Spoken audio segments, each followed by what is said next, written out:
What's up guys, it's DarkArmedDuelist and today doing a Labrynth deck profile. So I'm really excited to do this for you guys because this deck is an extremely powerful deck to play this format, being able to control the board with all sorts of amazing trap cards. So without further ado, don't forget to like, comment, subscribe, hit the bell there so you can become part of the notification squad, and definitely check out the Patreon down in the description below for all those awesome rewards. Again, your name is description every single video, getting assigned cards in the mail, and even getting to request a deck profile every single month to your Patreon. So without further ado, let's get straight on into this. So first off, we're going to be playing 3 copies of the new Labrynth Butler. I really like this card as a 3 of in the deck from playtesting, and it's absolutely insane because it lets you play during your opponent's turn, because during the main phase, quick effect, you can send this card from your hand or field to the graveyard to special summon a Labrynth monster or set a normal trap card from your hand. The normal trap card set by this card's effect can be activated this turn, which is a crazy powerful effect to be able to just instantly play during your opponent's turn if you end up going second. But this card is absolutely crazy as a 3 of in the deck. It also has a really cool ability that when your opponent activates a card or effect in response to your normal trap or a Labrynth card's effect, you can quick effect special summon this card back from the graveyard, which is an insane ability because this card is a level 6 in the deck and both of the maids in the deck are level 4s, making it super easy to make level 10 to go in for Chaos Angel, which is why I love this card so much as a 3 of in the build. We then play 2 copies of Lady Labrynth of the Silver Castle. This card is a great 2 of in the build as a boss monster, but I don't feel like you need any more than 2 in this deck. But I absolutely love this card because when a normal trap card is activated, then you get to quick effect set a normal trap card with a different name directly from your deck. And I play a lot of spicy tech cards in this build for that ability to instantly get one of those cards on your side of the field because we have a lot of powerhouse traps in this deck. We then play a single copy of Lovely Labrynth of the Silver Castle. I feel like Lovely Labrynth is just a 1 of in the deck. This card is a little bit of a brick if you see it in your opening hand, but it's great once you get this card out on your side of the field because it just handles the board so easily. This card is an amazing card, but you only need a single copy. We then play 3 copies of Ariana, the Labrynth Servant. This card is the best normal summon in the entire deck and has a really cool ability. If this card is normal or special summon, you can add a Labrynth card from your deck to your hand, except another copy of this card. And if another monster leaves the field by a normal trap effect, then you can draw a card, then apply the ability that from your hand, either special summon a fiend monster or set a spell or trap card, which is a really cool ability. We then play a single copy of the Pink Maid. I only feel like you need a single copy of this card, but it's a great 1 of in this build, just to help you out with a lot of plays in the deck, because you can send a normal trap card from your hand or that set on your side of the field to the grave to special summon a level 4 or lower fiend monster from the deck in defense position, except another copy of this card, which is a really cool ability for this card to have, just to instantly get you another monster on your side of the field. This card is great as a 1 of in the deck. We then play 3 copies of Stovey Torby. Stovey Torby is great as a 3 of in the build for the furniture build, and this card is awesome because it is a level 2 to be able to combine with your level 8s to go in for Chaos Angel, but it has the ability, quick effect, you can send this card from your hand or field to the graveyard, and then discard a card to set a Labrynth spell or trap from your hand or deck. And if a monster leaves the field by a normal trap effect while this card's in the grave, you can special summon this card, which is a crazy powerful effect. We then play 3 copies of Shanda Draglier. This card is really good as a 3 of as well, because quick effect, you can send this card from your hand or field to the grave, and then discard a card to set a Labrynth spell or trap from your hand or deck to your side of the field. And it also shares the ability, if a monster leaves the field by a normal trap effect while this card's in the grave, then you can add this card back to your hand instead of special summoning it like your copy of Stovey Torby, making it a little bit worse, which is why I like the copy of Stovey Torby a little bit better.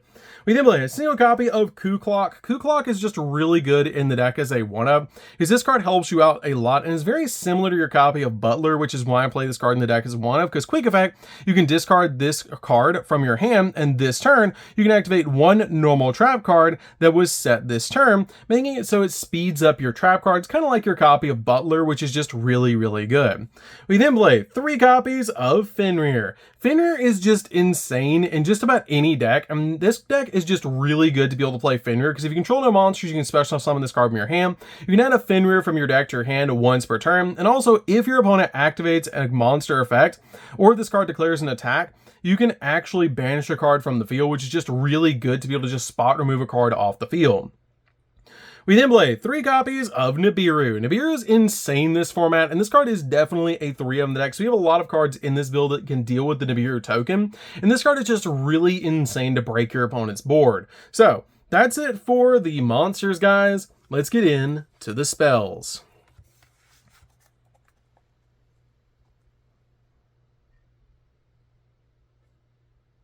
So for the spells, we're just going to be playing 3 spells, and that's going to be 3 copies of Pot of Extravagance. Pot of Extravagance is a really good 3-of because we don't super need the extra deck, and this card just helps us draw 2 cards. In trap decks, I really like playing Extravagance over Prosperity, but you can play Prosperity if you want to, but I feel like getting that draw 2 is just a lot bigger in decks like this to be able to just draw more trap cards and be able to set them to your side of the field, which is why I chose to play Extravagance over Prosperity in this deck.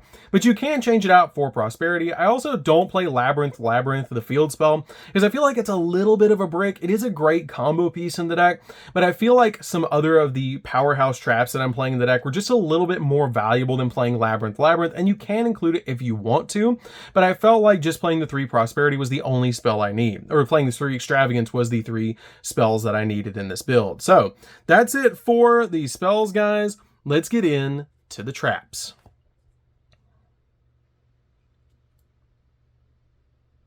So for the traps, we're going to start off with a single copy of Dimensional Barrier. Dimensional Barrier is insane in this deck because it's so easy to get to in this particular build and basically just turns your opponent's turn off. If you know what you're playing against, this card can basically just end a game on its own. We then play a single copy of Dogmatic of Punishment. This card is great to be able to pop cards on the field. It can either let you pop an additional card or draw a card, which is just really good. We then play a single copy of Terrors of the Overroot. This card is an awesome tech card in the build because this card just helps you out a lot to actually target 1 card your opponent controls and 1 card in their graveyard and send the card from the field to the grave, and if you do, set the other card from the grave to your opponent's field, basically swapping a card from the field and the graveyard, which is just really, really good.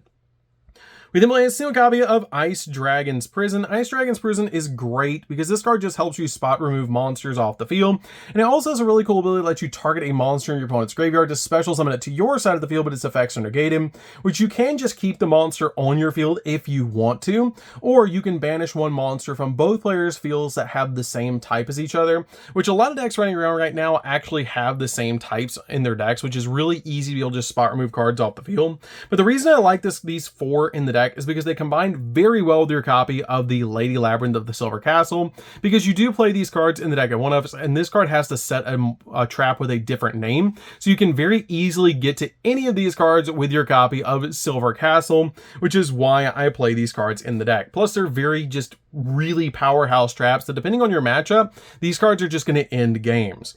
We then play just 2 copies of Welcome Labrynth. I feel like 2 is really all you need in the deck with your copies of Big Welcome Labrynth, and it's really insane how powerful this card is, especially in the furniture build, that it's so easy to get to, but it has the ability to let you special summon a Labrynth monster from your deck.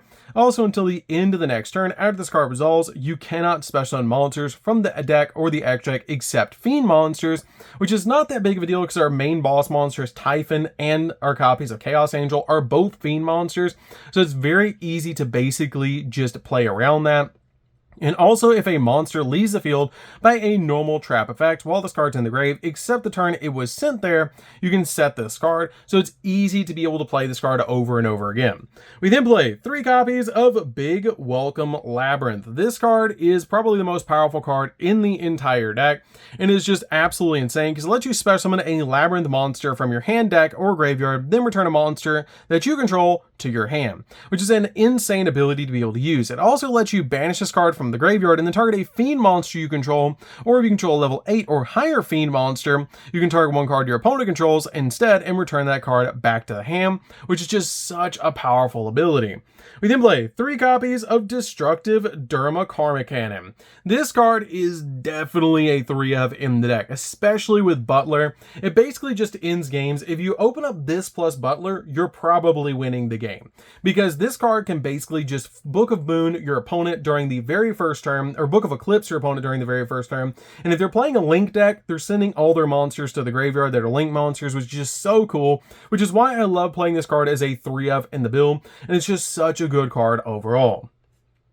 We then play 3 copies of Infinite Impermanence. Impermanence is definitely a 3 of in the build, because this card basically just stops your opponent's monster effects, and it's very easy to activate this card going second to basically just stop your opponent in their tracks, and it's just a really good card overall, and it's probably the only hand trap you really need in this build. You can play Skill Drain over it if you want to, but I feel like this card is great for just basically targeting exactly one monster on the field and dealing with that one card, especially since we have so many other options in this deck to be able to stop a bunch of other cards. This card is really good overall in the deck. So that's it for the main deck, guys. Let's get into the extra deck.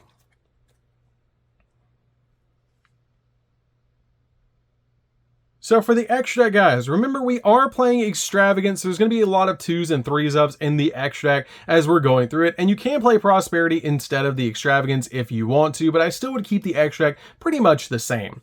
So for the extra deck, we're going to start off with 2 copies of Typhon, which I will get you guys to note, this is a Fiend, so if you do get Fiend Lock, you can still summon out this card, which is why I'm playing 2 copies of Typhon. It's super easy to summon to your side of the field. It's just an incredible boss monster to be able to make in the deck. We then play a single copy of Baguska, which is also a Fiend monster, and you can make this card with your maids, which is just really, really good. We then play a single copy of Double A Zeus. You only need a single copy of Zeus. We're a trap deck, so we're going to have a lot of cards on the field that are set to our side of the field, so you don't need to go into Zeus very often, but it's just there basically for an option. We play 2 copies of Chaos Angel. This is basically our boss monster. It's very easy to summon to your side of the field, and if you put dark monsters in this card, then monsters you control cannot be destroyed by battle, which is just absolutely crazy. It also, when it touches the field, lets you banish a card off the field, and it does not require a tuner to be able to make this card. You just have to be able to make 10 with light and dark monsters, meaning you can use a level 2 and a level 8, which is very easy to do with Stovey Torby in any of the basically Silver Castle cards, or you can basically use your copy of the new Butler and one of the maids to be able to make this card as well. We then play 2 copies of Elder Entity Nist to be able to pop cards on the field. This card is great in the deck as a 2-0 to be able to work with Dogmatic Punishment. 2 copies of Garua. Garua is really good in the deck to be able to send to the graveyard to draw a card, but you're never sending this card to the graveyard off your copy of Dogmatic Punishment. You're always sending the Tri-Brigade Arms to the graveyard first, which we're playing as a 2-0 to be able to send this to the grave because it has 3,500 attack points, and then this lets you Foolish Burial the copy of the Garua to the graveyard, letting you draw a card. We then play a single copy of the Dark Charmer, which is just a good option in the deck to be able to play, and then finally play 2 copies of the Mudracker, which is just really, really good. I did consider playing 3 copies of Mudracker and 3 copies of Chaos Angel, but again, if you want to play Prosperity in the extra deck, you can cut out cards that are a little bit more expensive, like the Chaos Angel, to be able to play maybe a 3rd copy of Garua or Elder Entity Nist if you want to, but I really feel like this is the best way to play the extra deck, especially with Mudracker, because Mudracker is just insane in this deck. So that's going to do it for this one, guys. Don't forget to like, comment, subscribe. I hope you guys try Labrynth, because this deck is absolutely insane. I highly recommend this deck because it's one of the most powerful decks to be able to play this format, and I absolutely love being able to play the Butler at 3 because the Butler is just absolutely insane. This card is so good and just basically like Coup Clock, but better. So that's going to do it for this one, guys. Don't forget to like, comment, subscribe, hit the bell in there so you can become part of Notification Squad, and we'll see you guys in the next video. See you later, guys.